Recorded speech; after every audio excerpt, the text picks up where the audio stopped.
سندھ کے ضلع بٹھیاری کے ڈاکٹر کالونی کا ٹرانسفارمر گزشتہ 4 ماہ سے خراب پڑ گیا، لیکن ہیسکو حکام کی جانب سے ٹرانسفارمر کو تبدیل کرنے کی زحمت تک نہیں کی۔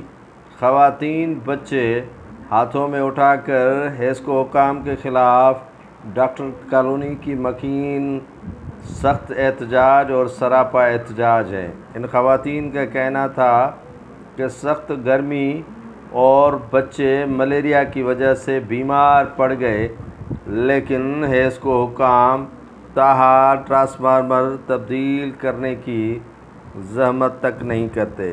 ان کا کہنا تھا کہ ہر ماہ بجلی کے بل آ جاتے ہیں، لیکن ٹرانسفارمر تبدیل کرنے کے لیے حکام کو یاد دہانی بھی کرائی جاتی ہے، لیکن ہیسکو حکام ٹرانسفارمر کو تبدیل کرنے کی زحمت ہی نہیں کرتے۔